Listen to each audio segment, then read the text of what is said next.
Namaste to all the students. I, Jagin Bhavna Verma, Assistant Professor in Jyoti Vidyapeeth Women's University from Department of Science and Technology and the Faculty of FEM. So today we are going to discuss on our topic that is image compression.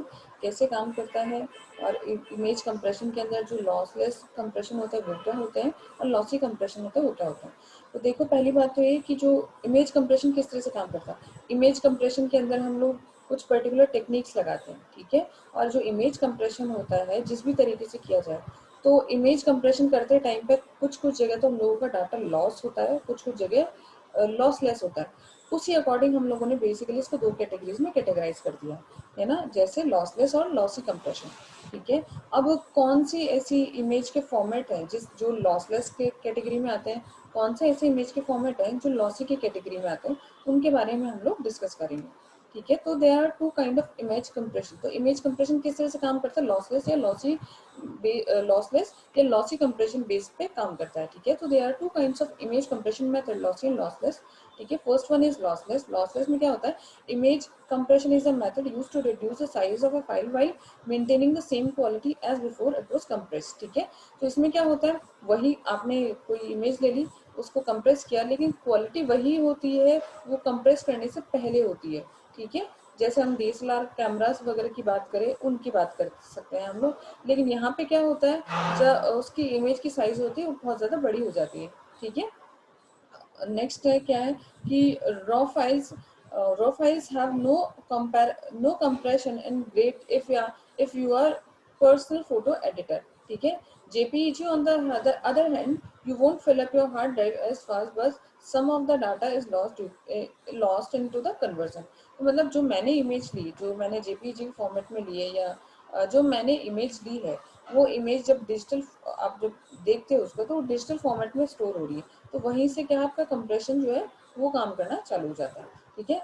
अब इसमें भी क्या होता है, अलग अलग type की images हैं जो लॉसलेस की कैटेगरी में आती है। तो types of lossless images include raw that is found in many DSLR and keeps all the live data received from the camera sensor, ठीक है। तो मतलब यहाँ पे क्या है, ये DSLR के लिए जो हम बात करते हैं ना, तो वहाँ पे इसी टाइप के फोटोज जो हम यूज कर रहे हैं, ठीक है ना। And keeps all the live data received from camera sensor, और सारा का सारा डाटा जो भी कैमरा सेंसर से रिकॉर्ड होता है वो क्या है, होता जाता है, ठीक है। यहाँ पे क्या होता है, प्रोफेशनली जो काफ़ी अच्छे तरीके से वर्क करता है, जबकि this types of file tends to be quite larger in size, ठीक है, जबकि इनकी साइज क्या बड़ी होती है। नेक्स्ट होता है पीएनजी कंप्रेशन। तो compresses image and keep their size small by looking the patterns on a photo and compress them together. वो जो पैटर्न होता है, पैटर्न के अकॉर्डिंग क्लासिफिकेशन करके उनको कंप्रेस किया जाता है। So the compression is reversible once so so once you open a file, PNG file, the image recover exactly. तो एक बार आपने फाइल ओपन कर ली तो इमेज क्या है, एग्जैक्टली रिकवर कर लेती है, ठीक है, कंप्रेस करने के बाद में भी। नेक्स्ट है आपका BMP, a format found exclusively to Microsoft, it's lossless but doesn't frequently use. तो ये भी क्या एक तरह का फॉर्मेट है जो माइक्रोसॉफ्ट यूज करता है, लेकिन क्या है रिसेंटली हम देखा जाए तो एट प्रेजेंट इतना ज़्यादा काम में जो है नहीं आता है, ठीक है। नेक्स्ट हम लोगों का लॉसी कंप्रेशन। देखो the photo an even smaller size lossy compression discard some parts of photo. तो ये क्या करता है, कुछ पर्टिकुलर फोटो जो होती है ना, उस पर्टिकुलर फोटो के पर्टिकुलर पार्ट्स को डिस्कार्ड कर देता है। But how ever mean the photo will look bad, है ना, but this doesn't mean the photo will look bad. लेकिन उन चीज़ों को रिमूव करने के बाद में इसका मतलब ये नहीं कि आपकी फोटो जो बुरी दिखती है उसका ठीक ठाक क्वालिटी जो है मेंटेन रहता है।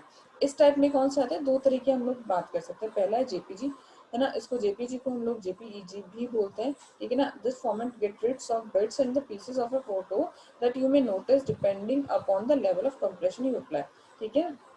इसमें क्या है, कुछ बिट्स और फोटोज के कुछ पीसीस से हम लोगों को थोड़ा सा छुटकारा मिल जाता है ना। And that may notice depending upon the level of compression of you apply, है ना। तो हम जिन पीसेस से जिन के मैनिपुलेट कर रहे हैं, जिन पे काम कर रहे हैं, ठीक है, वैसे हम लोगों को उन पे अगर हम कुछ उनको रिमूव कर रहे हैं, डिस्कार्ड कर रहे हैं या कुछ भी कर रहे हैं, तो वहाँ पे हम लोगों को पता नहीं चलता है, लेकिन उसी चीज़ को अपने अलग अलग लेवल ऑफ कंप्रेशन पे जाके काम किया तो बाद में हमें पता चल जाता है। मतलब एक लेवल तक हमें पता नहीं चलता है, नहीं चलता है, नहीं चलता है, लेकिन मे बी पॉसिबल कुछ लेवल ऑफ कंप्रेशन वापस आपने बार बार लगा दिए हैं तो एक टाइम बाद में आपको पता चलने लग जाए कि यहाँ पे क्या है, कुछ पीसेस ऑफ बिट्स का मैनिपुलेशन हुआ है या नहीं हुआ है।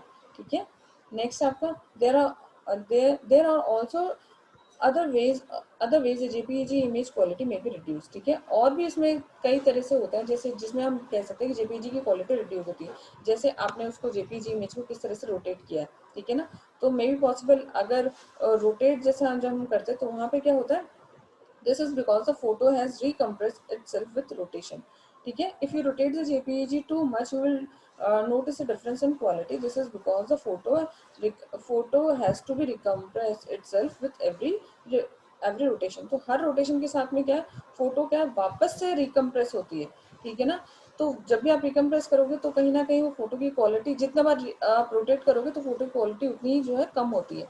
बट अगर हम लोग यूज करते हैं कुछ एल्गोरिदम्स का यूज करते हैं जिस कंप्रेशन करने के अंदर, तो हम वहाँ पे आराम से देख सकते हैं कि कुछ पर्टिकुलर एल्गोरिदम का यूज करने पर हम कितना रोटेशन अप्लाई कर ले तो क्वालिटी रिड्यूस जो है वो नहीं होती है। ठीक है, नेक्स्ट आपका जिफ। जिफ के अंदर क्या है, जिफ compresses फाइल्स पर reducing the number of colors it has। तो जिफ कैसे करता है, जो कितने नंबर ऑफ कलर्स का है, कितने number of colours of pixels आप यूज कर रहे हो, ठीक है ना, उनको रिड्यूस करता है और वहाँ पे क्या करता है, आपकी जो फोटोज है उसको कलर प्रोवाइड करवाता है और फोटो को जो है लेस, फोटोज को मोर कंप्रेसिव बनाता है, फोटोज को कम एमबी का बनाता है। ठीक है, नेक्स्ट आपका मेथड्स ऑफ कंप्रेशन। ठीक है, अब मेथड्स ऑफ कंप्रेशन, जो हम बेसिक मेथड ऑफ कंप्रेशन हम देख सकते हैं कि कितने हैं आपके पास, काफ़ी हैं जिसको हम और डीपली डिस्कस करेंगे। जैसे हम पहले डिस्कस कर लेते हैं बेसिक के बारे में, जो है हम लोगों का डिफेल्टेड। ठीक है, तो ये क्या है, एक तरह से लॉसलेस डाटा कंप्रेशन ही है, एक एल्गोरिदम है जो आप पीएनजी इमेजेस के लिए बेसिकली यूज करते हो। ठीक है, एक है आपका रन लेंथ। इसके अंदर क्या है, ये भी क्या है, लॉसलेस कंप्रेशन का भी एक टाइप है, लॉसलेस कंप्रेशन का एक मेथड है दैट टेक्स रिडंडेंट strings और runs data and store them as a one unit। ठीक है, तो वहाँ पे क्या, जो सेम सेम टाइप का रिडंडेंट डाटा है ना, उनको आप यूज कर रहे हो और उसको एक यूनिट में स्टोर करवा रहे हो। नेक्स्ट है आपका ट्रांसफॉर्म कोडिंग। ठीक है, तो ट्रांसफॉर्म एनकोडिंग क्या है, ये भी क्या है, एक लॉसी कंप्रेशन है जो कॉमनली जेपीईजी के लिए यूज होता है। ठीक है, ये भी क्या है, जेपीईजी के लिए यूज होता है। तो there are millions of shades of colours in transform coding takes other colours heavy takes color that have similar shades and makes them one single value। ठीक है, अलग अलग उसको बनाता है, अलग अलग जो भी सेम टाइप के कलर्स है फिर उनको पर्टिकुलर सिंगल वैल्यू में कन्वर्ट करता है। ठीक है, अब ये हो गया बेसिक। और हम डीपली बात करें कि जो हम लोगों का लॉसी और लॉसलेस कंप्रेशन होता है उसके कौन से मेथड्स आते हैं। ठीक है, तो देखो लॉसी कंप्रेशन में क्या आता है, एक होता है ट्रांसफॉर्म कोडिंग। ठीक है, जिसके अंदर क्या है, डिस्क्रीट कोसाइन फॉर्म होता है। ठीक है, और डीसीएटी क्या है जो जेपीजी के अंदर यूज होता है। ठीक है, एक के मेथड में हम क्या करते हैं, कलर स्पेस को रिड्यूस करते हैं। ठीक है ना, एक होता है क्रोमा सबसैम्पलिंग। ठीक है, this take advantage of the fact that human eye perceives a special change of brightness and more sharply than others than those others by averaging or dropping from some of the prominence information of the image. एक है आपका fractal compression. ठीक है, next है आपका एक lossless compression. उसके अंदर क्या होता है, एक होता है रन लेंथ कोडिंग जिसके बारे में हमने ढंग से डिस्कस किया है। लेकिन ना एक होती है एरिया कंप्रेशन टेक्निक जिसमें पर्टिकुलर एरिया से लेके हम बात करते हैं कंप्रेशन, उसी के अंदर काम किया जाता है। प्रिडिक्टिव एनकोडिंग जो डीपीसीएम यूज करती है। ठीक है ना, direct pulse code modulation. Next है आपका एंट्रोपी एनकोडिंग। ठीक है, the two most common entropy encoding techniques are arithmetic coding and Huffman coding. ठीक है ना, तो एंट्रोपी कोडिंग के अंदर हाफमैन और अरिथमेटिक कोडिंग आती है। ठीक है, एक होता है एडेप्टिव डिक्शनरी एल्गोरिदम। ठीक है ना, इसके अंदर क्या है, एलजेडडब्ल्यू आता है जो जिफ या टिफ में यूज होता है। नेक्स्ट है डिफॉल्ट जो क्या पीएनजी एमएनजी टिफ में यूज होता है, और एक होता है आपका चेन कोड्स। ठीक है, तो ये अलग अलग टाइप के कंप्रेशन है, टेक्निक्स हैं जिसमें आप बस बेसिक आइडिया ले सकते हो कि ये टेक्निक किसके अंदर काम कर रही है और इसमें बेसिकली क्या हो रहा है। ठीक है, I hope you didn't have any query. If you have any query, please mention in the comment section. And this session is powered by Digital Version 2.0 Jyoti Vidyapeeth Women's University. Thank you.